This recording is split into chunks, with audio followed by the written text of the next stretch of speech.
Hi everyone, it's your girl Anita flying high here, and I can't believe it. They done sacked A-Rod. I thought San Diego Wave were low.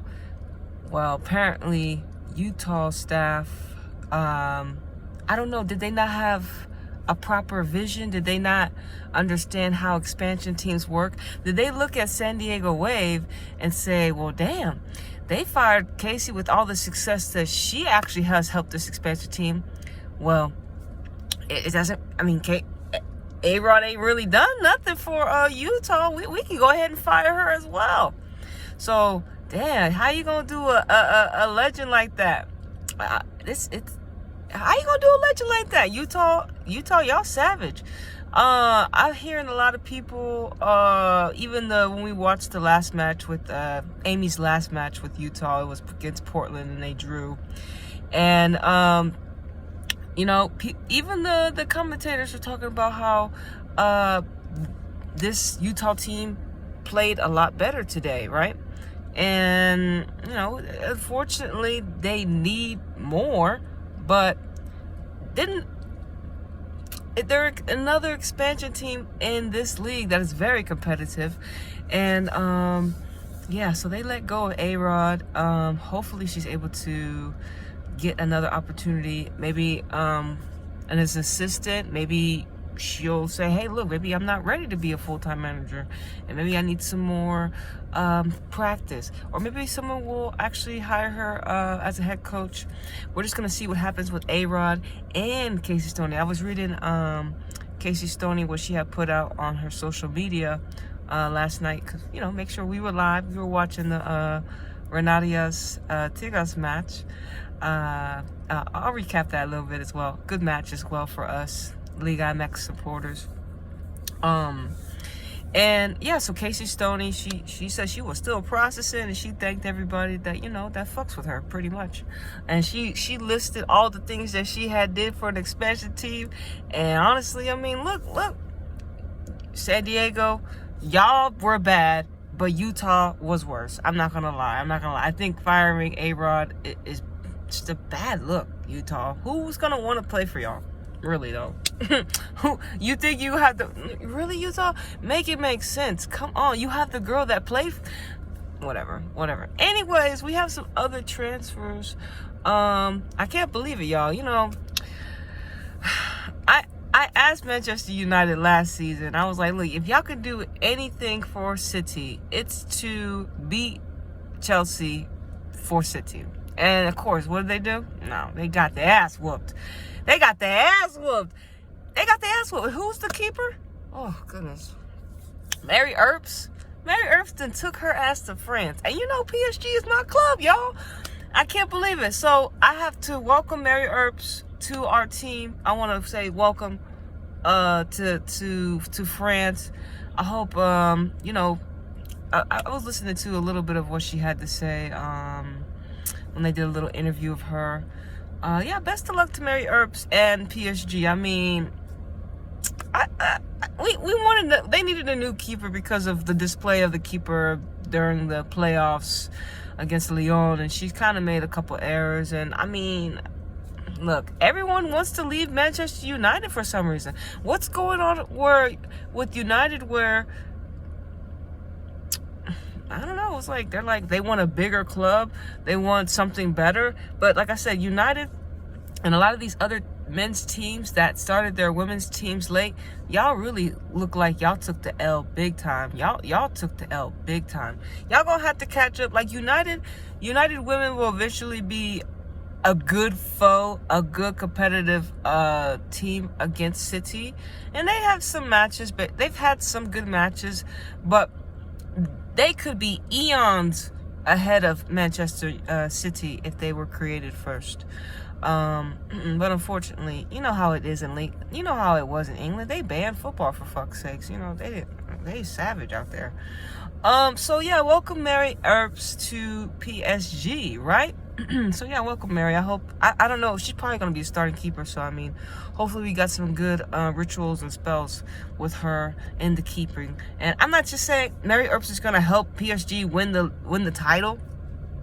but she wants Champions League, and that's understandable. I think that she knows that she's not gonna. It's gonna be tough to be in Champions League and the English League, especially if you're on United. So I understand why she's like, man, I'm kind of guaranteed going to Champions League every year over here in France, and it is the reality. That reality and that fact is 100% true, 100% accurate. Okay, 100% accurate. We do have some transfer rumors. Of course, we know Lucy Bronze is going to leave Barca, and of course we know Viviana Miedema is going to leave Arsenal. So, like I said, y'all, I was pitching Miedema to PSG because of the Dutch connection, but also, you know, I would love for her to come to City. And on Twitter, Barclays Women's Super League tweeted that Manchester City are nearing signing Miss Viviana Miedema.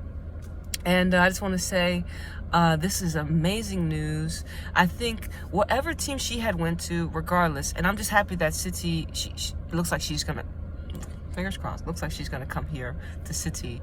That she would be playing, honestly, with two great strikers. One, if it was gonna be Marie is younger than her, or with Bunny Shaw, and I think they may be similar age. They may be just about the same age.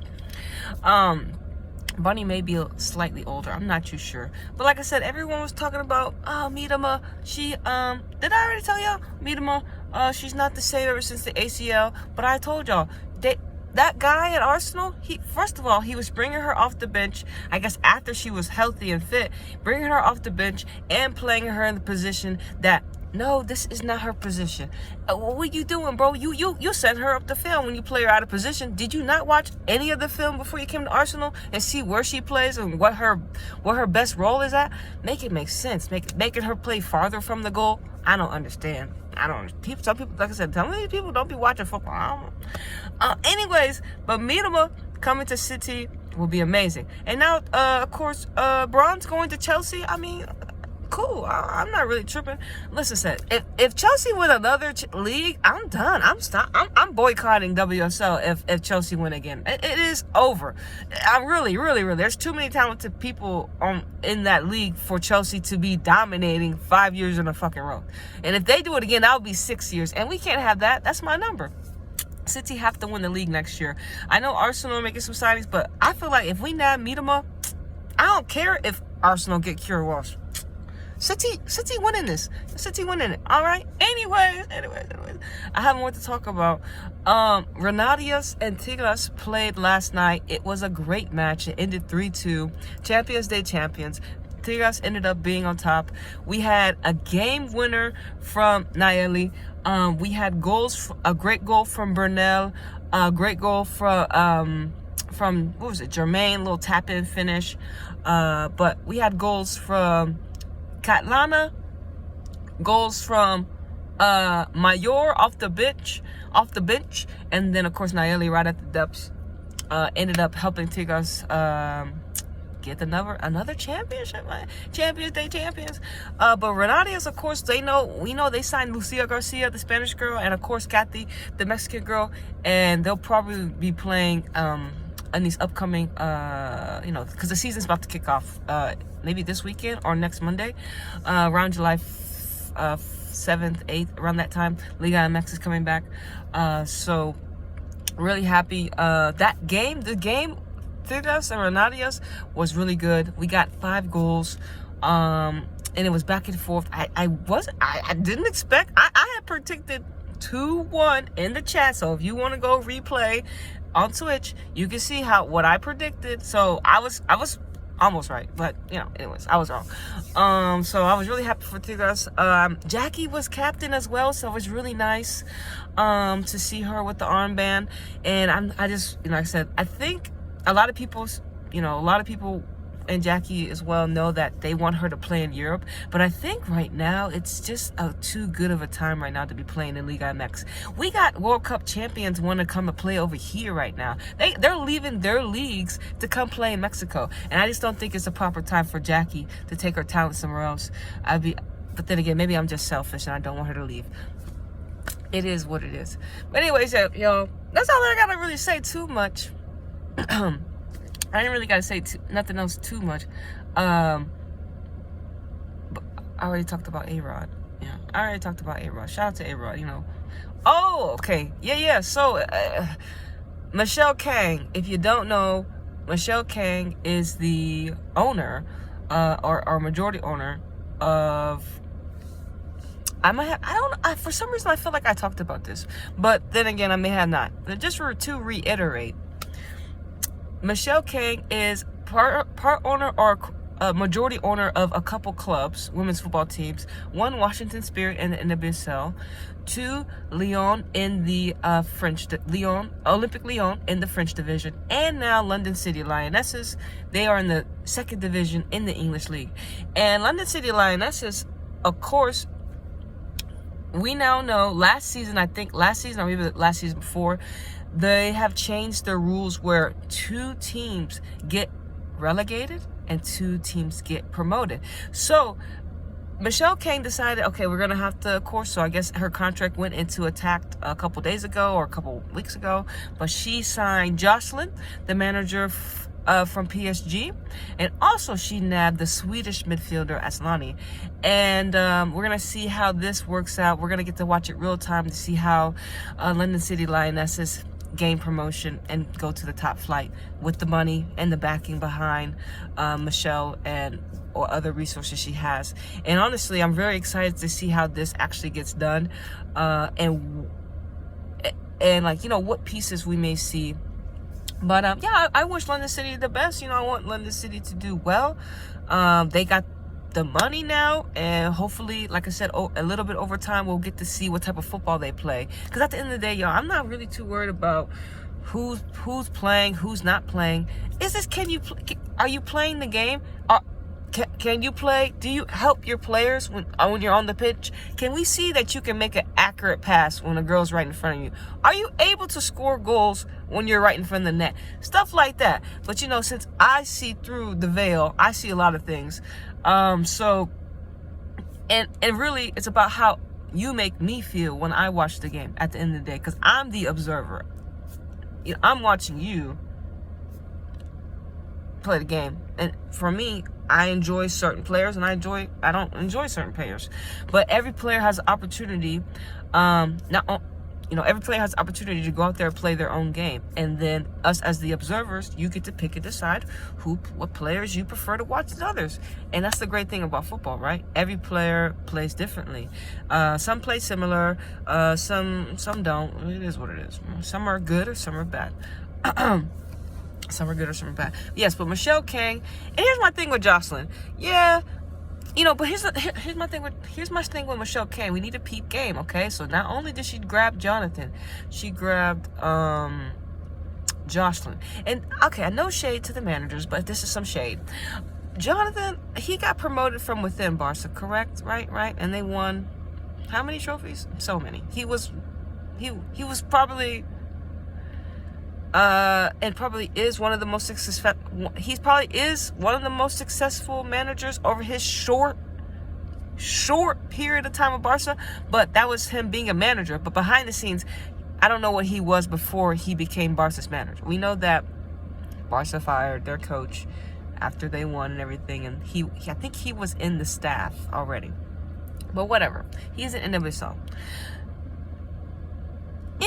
Was it the players? Was it Jonathan? We really won't know. We'll see what he does with Washington. And here's my thing with Jocelyn. Y'all know Jocelyn's a daddy's boy in a way. He kind of followed his dad. First of all, I didn't know Jonathan was 42. I'm sorry, not Jonathan. Jocelyn. I didn't know he was 42. First of all, he don't look 42 at all. He looks good. And then I didn't know he was following his dad all around like these clubs. Because I was looking, I was like, he was in China, and I kept reading. I was like, oh, so his dad was in China too. So he literally was groomed to be in this position, a manager, based upon his dad being a football manager. Maybe he was a coach, but anyways. And like I said, the success with PSG, it makes sense. Lyon, you know, beating I forgot how Lyon lost in the a cup match, and they honestly, it should have never happened, but whatever, they lost, and PSG ended up winning Coupe de France with him and everything. And I feel like with with Jocelyn, it's funny because they're both J's, Jonathan, Jocelyn, J, and isn't Jonathan, is his last name with a G, and so is Jocelyn's last name with a G? Jallard? Maybe not. I don't know. It's weird, but we know it's both the J's. Michelle King, like I said, these coaches are not random. We need to understand that. The reason why Michelle King chose Jonathan, the reason why Michelle King chose Jocelyn, that's not random. We have to peep game. We have to understand, like, they're setting up something for us to be. They're setting up something. Okay? Michelle King could fuck around and have 3 clubs in a Club World Cup. Make it make sense. Make it make sense. She could have 3 clubs in a Club World Cup, which is wild. But I mean, hey, she's got the currency. She's got the money. But we just need to make sure, hopefully the ladies are satisfied with their positioning and everything else. And so far, so good. You know what I'm saying? So far, we like Michelle King. I ain't really heard nothing too bad about her. But she got 3 clubs. And hopefully she don't mess them up at all. Because that's a lot of power in one person's hands. And that's 3 big clubs. Well, we don't know. We're not too sure how London City going to do. But Washington Spirit and Lyon already champions in their own respective right. But yes, y'all. Yeah, we're gonna have to watch out for Michelle King, see what she's doing, see how they doing, you know, because we don't want no weird stuff going on. I also saw a couple other rumors, little transfers. Canada released their roster for the Olympics, and I seen Julia Grusso, is that her name? I don't know. She was playing for Juve under Joe, who's now the Lyon manager, and rumored that she may be going to NWSL, coming to Chicago Red Stars. And I was just thinking, I was like, this is actually a good move, because one, I'm not familiar with this Julia girl, but she did get called up to to Canada for the Olympics, and I think this would really help, because I like Hawking, and I like, of course, Swanson on Chicago. And having this girl, Julia, she could really help combine in the midfield. So I would be excited to actually see her play and see how they can figure it out over there in Chicago. Because I do think they need some more weapons. And so hopefully this transfer works out for her, and maybe she takes her talents to NWSL, and we get to know a little bit more about her and her archetype and her playing. It's based upon me. I never really watched her that much, and I'm all for watching new players, because it allows you just to expand your football profile. Anyways, you get to see the different archetypes and archetypal players and how they help the team and everything, which is great. But anyways, y'all, that's it. I want to thank y'all for tuning in. I want to thank y'all for tuning in. We have Liga MX coming up pretty soon. We have one more match. NWSL, Orlando Pride, and Kansas City Current are going to play on the last match day before we get the start of the Olympics. And of course, Mexico are going to play USA as well. But we're going to see who gets the job done. Is it going to be Orlando Pride or Kansas City Current? Honestly, I better get a good match at the end of the day. And someone asked me while I was live streaming if I'm choosing Barbara Banda, Chadwinga, Sophia Smith, or Mal Swanson. And you know who I chose? Leave your guesses in the description. Leave your guesses in the chat if you actually made it all the way to the end. Leave your guesses in the chat. Who did I choose? And if you want to know who I chose it live on Twitch when we were live streaming, because I answered the question. I answered the question live. And it may surprise you. But anyways, thank y'all once again for tuning in to Anita's Joint. #extended joint. Where every day is payday, baby. It's your girl Anita flying high, flying out of this third dimensional reality. And I'm going to see you on the next one. Deuces.